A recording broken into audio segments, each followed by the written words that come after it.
वो रहमान भी है, फकीर फरिश्ता भगवान भी है। राम भी है, वो रहमान भी है, फकीर फरिश्ता भगवान भी है। ओम साई राम, जय साई राम। तुम ना करोगे तो करम कौन करेगा, तेरे बिना साईं झोली कौन भरेगा। तो बाबा हम सभी भक्तों की झोलियां खुशियों से भर देते हैं। तो कहते हैं बाबा की लीलाएं, बाबा के अनुभव आए दिन हर भक्त के साथ होते हैं। तो आज हमारे साथ एक ऐसे भक्त जुड़े हुए हैं, इनके साथ बाबा ने एक बार नहीं पता नहीं कितनी बार बाबा ने लीलाएं की हैं। कहते हैं कि जब बाबा की लीलाएं होती हैं, जिसके साथ लीलाएं होती हैं उसके ऊपर बाबा की विशेष कृपा होती है। तो आइए हम इन भक्त से बात करते हैं कि बाबा ने इनके ऊपर कैसे कृपा की। तो आप अपना नाम बताएंगे? हाँ, मेरा नाम मयंक है। और मयंक, आप कहाँ से हैं? मेरा जन्म कोपर गांव का है और मैंने लाइक अपनी स्टडी वगैरह यूपी से किया, लीगल से, और अभी के लिए मैं हरियाणा में रहता हूँ, सोनीपत में। अच्छा, सोनीपत में। तो आप कोपर गांव में स्टार्टिंग से ही थे, मतलब जन्म ही आपका वहाँ हुआ है? अच्छा अच्छा। और पढ़ाई आपने यूपी से करी? अच्छा, तो आप कैसे जुड़े बाबा से? आपकी फैमिली, मतलब आप कोपर गांव से है तो बाबा को तो मानते ही होंगे, आपके मम्मी डैडी वगैरह बाबा को मानते थे? मेरी मम्मी महाराष्ट्र की हैं। मेरे पापा नहीं मानते थे पहले, क्योंकि हमारे घर में लाइक बालाजी भगवान की महाराज की पूजा होती थी स्टार्टिंग से, तो तब नहीं मानते थे। लेकिन जब मैं बड़ा हुआ और बाबा की जिस काम के लिए बाबा ने मुझे भेजा, मेरी फैमिली को वो पता चला, तो फिर समझ गए कि हाँ, बाबा, मतलब बाबा कहते हैं ना सबका मालिक एक है। तो वही हनुमान जी भी वही हैं, राम भी वही हैं, कृष्ण भी वही हैं, सब वही हैं। अच्छा, वही है ना, इत देखो तो लागे कन्हैया, उत देखूं तो दुर्गा मैया। कि बाबा में सारे रूप समाये हैं। तो आपकी भक्ति कब शुरू हुई, किस उम्र में आप बाबा से जुड़े? मैं महज 10 साल का था, तब से मेरे पापा के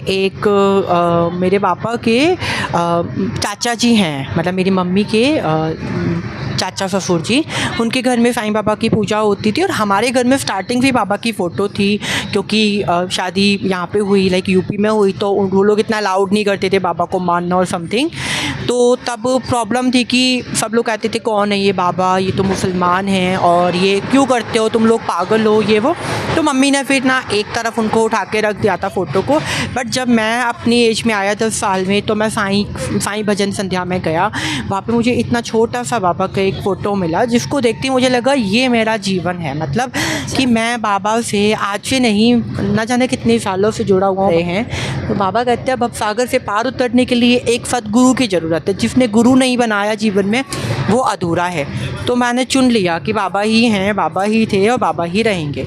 उसके बाद में फिर मैंने वहाँ से मैं आया, फिर मैंने एक छोटे से अलमीरा में बाबा का फ़ोटो और तेल का दीपक करना शुरू कर दिया। मैं नहीं जानता कौन है क्या है, मुझे पता है यही है, सब कुछ है, ये करेगा और करता है। उसके बाद में ना लोगों ने ऑब्जेक्शन उठाना शुरू करा, क्योंकि तब मेरा वो वाला उम्र थी कि मुझे जानना था कि हुई साईं कौन है, साईं कहाँ से हैं, क्योंकि ये तो पता था कि साईं शिरडी से, लेकिन बाबा आए कहाँ से। अब जैसे सबके दिमाग में क्वेश्चन होता है बाबा हिंदू थे या मुसलमान थे। संतों का कोई धर्म जाति नहीं होता, संत जो होते हैं वो परे होते हैं। तो फिर बाबा आए, और जब मैं 18 साल का हुआ, तो जैसे गुरु अपने बच्चे को गुरु दीक्षा देता है, बाबा ने आके मेरे बर्थडे वाले दिन रात को मुझे गुरु दीक्षा दी। तो फिर बाबा ने मुझे गुरु दीक्षा दी और बाबा ने मुझे वो 4 शब्द दिए जो अनमोल हैं। और उसके बाद में बाबा ने बोला कि जीवन भर तुम्हें इन्हीं शब्दों का जाप करना है और ये शब्द तुम्हें मुझसे जोड़ेंगे। ये जब मैं 18 साल का था तब की बात है। जैसे यहाँ पे मैं आज शिरडी में जा रहा हूँ घर पे, और कल मेरा जन्मदिन था, and now I am 27 year old. तो मुझे 18 ईयर्स में ही गुरु दीक्षा मिल गई थी बाबा से।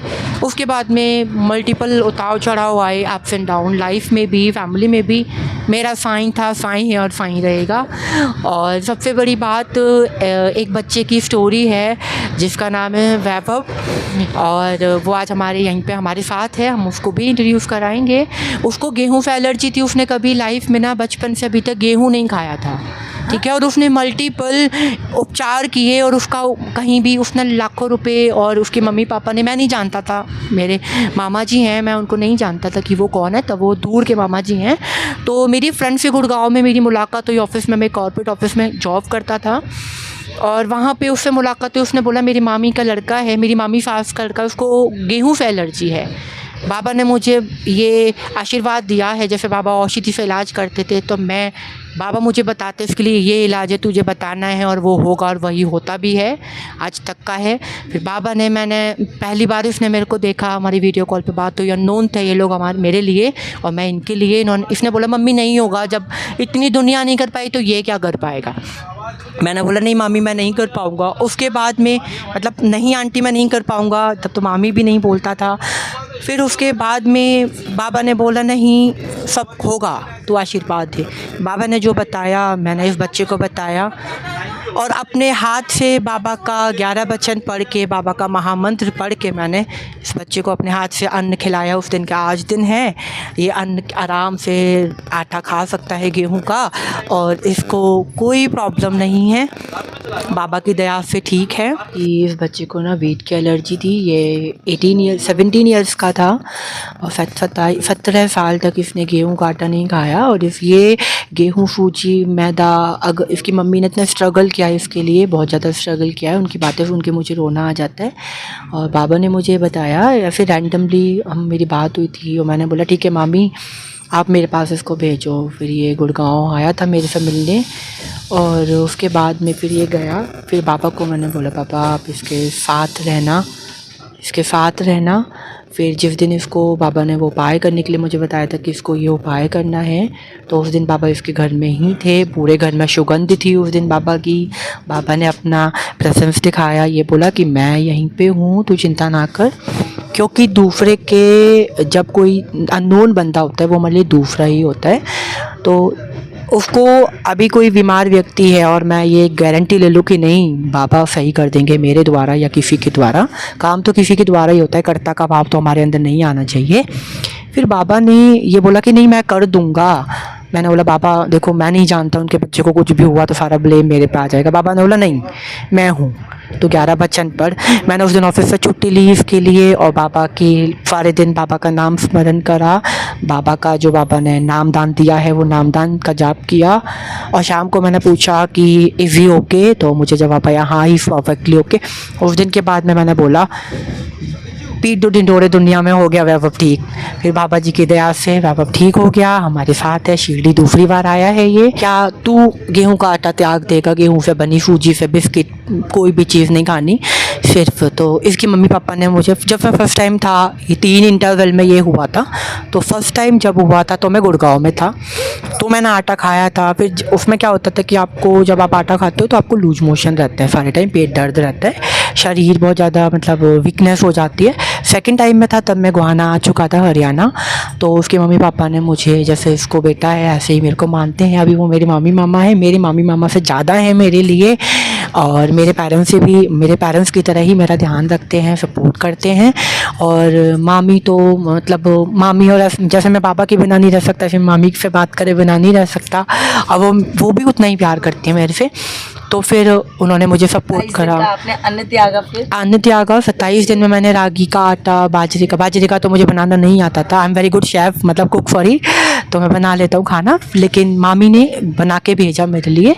और रागी का मैं खुद से बनाता था, और उसमें क्या होता है कि आपको मतलब गेहूं से बना हुआ कोई चीज़ नहीं खाना, जैसे बिस्किट हो गया, मैदा, सूजी, बेसन का आप हलवा खा सकते हो, ये सारा बाबा ने बताया।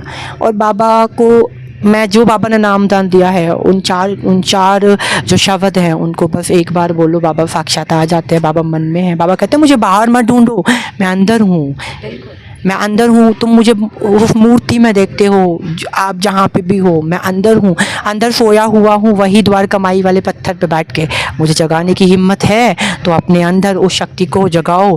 मुझे दीपक से, अगरबत्ती से, प्रसाद से नहीं पा सकते, मेरे सच्चिदानंद रूप को पाने के लिए आपको अपने अंदर आंसुओं के दीपक जलाना पड़ेगा। तब आप मुझे पा पाओगे, क्योंकि जब तक अंदर से नहीं आएगा एक इंसान गृहस्थ में भी रह के वैरागी बन सकता है। 2 चीज़ों का त्याग करना होता है, बाबा ने सत्संगों में बताया है। एक बहुत छोटा सा एक्सपीरियंस और बताऊंगा। अभी हम यहाँ पे आ रहे थे, उससे पहले बाबा ने गुरुवार को हमें सत्संग दिया, इसकी मम्मी को, इसके भाई को और मुझे। बाबा ने बोला, अरे तू क्या चाहता है कि तेरी ही टिकट कंफर्म हो जाए? हमारी कोई एक भी टिकट कंफर्म नहीं थी। मैंने बोला मालिक आप ही हो। बाबा बोले अरे तू क्या चाहता है? मेरी तो पूरी भजन मंडली आ रही है, क्या उनको जगह ना दूँ? तेरी 3 करा देता हूँ, एक ठीक है। मैंने बोला ठीक है बाबा जी, आपकी इच्छा है। फिर उसके बाद में जैसे ही हम ट्रेन में चढ़े और बाबा ने नाना साहिब अन्ना साहिब का सार की बाबा ने अपने सत्संग में फरमाया था, सतगुरु ने, तो वही हुआ। जैसे ही हम ट्रेन में चढ़े तो हमारे बराबर वाले ही उसमें कोच में बराबर वाले ही सीट पे ना बाबा की पूरी भजन मंडली, संगीत, पूरे ढोलक वोलक बजा के बाबा के संगीत गा रही थी। मैंने बोला देखो बाबा ने बोला था कि तेरे पहुंचने से पहले मेरी वहाँ नाम की जय जयकार होगी, वहाँ हो रही थी जब मैं चढ़ा इस बार। और लौट के भी दीदी के संग को हम लोगों ने एंजॉय किया, मस्ती की, आनंद लिया। और परमात्मा को हम बाहर ना ढूंढे, बाबा का सच्चरित्र जो है उसको समझने के लिए आपको बाबा को जानना पड़ेगा। बाबा का सच्चरित्र जो हिंदी में है, जो सत्संग देते हैं, जो शिरडी में जो सत्संग फरमाते हैं कृष्णा जी, वो इतना सा ग्रंथ है हमारा हिंदी का, लेकिन उसका मूल ग्रंथ जो बाबा ने मराठी में लिखवाया है श्री दास गुरु महाराज से, उसमें उसकी लाइनों को समझना मतलब साईं को समझना है। और हम मानते नहीं हैं, हम मंदिर में गए तो मंदिर की जो एनर्जी होती है, हम सत्संग में गए तो जो सत्संग की एनर्जी होती है, हम उसको फील करते हैं, वहाँ सुनते हैं, सोचते हैं हम बदलेंगे, घर आके हम वैसे ही हो जाते हैं। तो हमें क्या करना है, हमें पल पल अपने बाबा का नाम याद करना है, क्योंकि बाबा जो है सतनाम है, और बाबा जो हैं बाबा सच्चिदानंद हैं, और बाबा ही सब कुछ है। तो बाबा को जानने के लिए बाबा को मानने से पहले बाबा को बाबा की माननी है। बाबा, कभी हम अच्छाई बुराई में फंस जाते हैं, कभी हम निंदा में फंस जाते हैं। निंदा संबंधी उपदेश बाबा ने इतना सुंदर तरीके से दास गुरु महाराज जी के द्वारा साईं सच्चरित्र में फरमाया है। उसको पढ़ना सिर्फ ये नहीं है कि हमने साईं सच्चरित्र पढ़ लिया, कंप्लीट कर दिया, नहीं, एक एक शब्द का मूल जो अर्थ है उसको समझना इट्स वेरी इम्पॉर्टेंट। बहुत अच्छा सुनाया, और बाबा की कृपा अनंत है, और इतनी कृपा बाबा की, और इतनी छोटी उम्र में, ये बहुत बड़ी बात है कि बाबा मयंक के साथ रहते हैं और मयंक को जो शिक्षा देते हैं, मयंक को गुरु दक्षिणा दी बाबा ने, तो ये बहुत बड़ी लीला है। और हम मयंक से एक और पूछेंगे कि इनके साथ अगर कोई बाबा ने लीला की है, ये लीला इनके परिवार के सदस्य के साथ हुई, लेकिन इनके साथ क्या लीला, थोड़ी सी लीला कोई भी बताइए। मैं हाँ, तो मैं एक लीला बताने जा रहा हूँ, वो मेरे भाई के साथ है। मेरे भाई के साथ एक चमत्कार हुआ था। वो हुआ कैसे था कि 2015 की बात है, 15, 16, 17 बहुत कश्ती में गए थे। तो ऑल ऑफ अ सडन मेरा भाई एग्ज़ाम दे के आया था, ग्रेजुएशन BSc फाइनल के एग्ज़ाम चल रहे थे। वो आते आते घुटनों के बल बैठ गया। 1 साल पहले मैंने बाबा की प्रतिमा, छोटा सा स्वरूप था, वो स्वरूप मैंने अपनी मम्मी को दे दिया। मैंने बोला मम्मी, मैं ये इतने सालों से सेवा कर रहा हूँ, अब थोड़ा सा पढ़ाई में भी है, तो ग्रेजुएशन के एग्ज़ाम थे मेरे भी, तो मैं आप सेवा करो, आप अपने मंदिर में रखो। हालांकि भगवान हमसे कभी बदला नहीं लेता, लेकिन मन में आ जाता है, वो भी लीला कुछ सिखाने के लिए ही हुई होगी। तो हुआ क्या कि वो घुटनों के बल आके बैठ गया, और वो कह रहा मम्मी मेरे से चला नहीं जा रहा। And he is very brilliant student, वो बहुत ज़्यादा ब्रिलियंट था, है मतलब। फिर उसके बाद में वो चला नहीं, और वो ऐसा हो गया कि उसकी आंखें चली गई। हमने अलीगढ़ JNU मेडिकल कॉलेज में उसको एडमिट करा, उसके पैर ख़राब, आंखें ख़राब, 3 दिन के लिए, जैसे 72 घंटे के लिए बाबा ने समाधि ली थी, सेम उसकी 3 दिन के लिए आंखें चली गई, उसकी मेमोरी चली गई। और हमें ऐसा बताया गया लोगों के द्वारा कि ये ब्लैक मैजिक करा गया है, लेकिन मैं नहीं मानता। मैं एक ही चीज़ मानता हूँ, बाबा हैं, बाबा की लीला है, कुछ सिखाना होगा सबक। उसने क्या किया था, उससे गलती हुई थी। मैं पूजा कर रहा था, एक दिन उसकी मेरे झगड़ा हुआ, उसने मेरी बाबा की मूर्ति को उठा के फेंक दिया और उनकी गर्दन टूट गई। मैंने उसको श्राप दे दिया। मैंने उसको ये बोला कि तूने मेरी बाबा की गर्दन तोड़ी है, एक दिन ऐसा आएगा तेरी गर्दन टूटेगी। नहीं चाहते हुए भी बाबा के लिए मैं नहीं सुन सकता। मेरा बाप भी होगा तो भी मैं नहीं छोड़ूंगा, क्योंकि वो पहले है, वो इस दुनिया में लाने वाला है और वो इस दुनिया में नाम देने वाला है। दोनों परमात्मा ही है मेरे लिए। तो मेरे मुंह से निकल गई, बच्चा था उस समय, कोई बात नहीं, ये बहुत साल पहले की बात है। तभी तो 2015 में उसके संग ऐसा हुआ, मुझे रोना आया। उसकी जन्मदिन था, डॉक्टरों ने ऐसा बोला कि 24 घंटे हैं, आपको जो करना है कर लो। उसका जन्मदिन था। मैं रात को 12 बजे गया। 12 बजे वो वेंटिलेटर पे एडमिट था ICU में, और ऐसा कह रहा, मेरे से कह रहा, बस मेरा नाम याद था उसको और किसी का नाम या तो पापा का नाम याद थी, मयंक। उसने बोला मयंक मेरे को कुछ खिला दे पिला दे। पूरे शरीर में नलियाँ लग रही थी उसकी। मैंने बोला बाबा आपने दिया है तो आप ही संभालोगे, मेरे मम्मी पापा तो देख भी नहीं पा रहे थे। और पिछले 25 दिन से मेडिकल में एडमिट था, JNU में, जवाहरलाल नेहरू मेडिकल यूनिवर्सिटी अलीगढ़। तो काम चल रहा था उसके शरीर पे, रिसर्च हो रहे थे, सारे टेस्ट हो चुके थे, सारे मतलब कुछ में भी कुछ भी नहीं आ रहा था। बाबा ने मेरे को बोला तू, हम अपने मुंह से निकले हुए शब्द वापस नहीं ले सकते, ठीक है, तू बोल कि मैं लोगों का भला करूँगा, मेरे भाई को बचाओ, इसको बख्शिश दो बाबा। मैंने बोला ठीक है बाबा। बाबा ने रास्ते दिखाए, मैं उसके पास बैठा, वो मेरे से कह रहा, वो आ गया मुझे लेने, उसको यमराज दिखाई दे रहे थे, कह रहा आ गया लेने, और मेरी रूह काँप रही थी उस समय। मैंने बोला नहीं, साई नाम की उसके बेड के चारों तरफ मैंने और मेरे पापा ने ना ऊदी की, वो डाल दी। यमराज नहीं आ सकता, बाबा की ऊदी है, यमराज की क्या मजाल जो आ जाए, बाबा के आ गए। वो नहीं आया, वो नहीं लेने आया। दूसरे दिन सुबह उसकी आँखें आ गई, गर्दन ठीक हो गई, ऐसे लटक गई थी, सीधी हो गई, पैरों में दिक्कत आई थी। आज बाबा की दया से पैर भी ठीक है, उदी खाता है, चलता है, फिरता है, सब कुछ करता है। पहले जितना था उससे ज़्यादा बुद्धिमान बाबा ने बना दिया, और आज पूरे घर को संभाल रहा है, बिजनेस कर रहा है अपना, बाबा की दया से। काना नाम है उसका। और पढ़ाई तो वहीं छूट गई थी, लेकिन बाबा ने बोला ना जितना लिया उससे ज़्यादा दे दिया। तो परमात्मा तो वो है कि बाबा कहते हैं कि मैं 1000 हाथों से देना जानता हूँ तो 1000 आँखों से देखना भी जानता हूँ। तुम्हारी करनी को बाबा कहते हैं मेरी नज़र सतत तुम्हारी हर करनी पे लगी है, तो कर्म अच्छा करो। अच्छा भला कोई तो कर्म कर लो, रोज थोड़ा थोड़ा बाबा का भजन कर लो। तूने जो कमाया सब यहीं छूट जाएगा, साईं का भजन बंदे साथ तेरे जाएगा।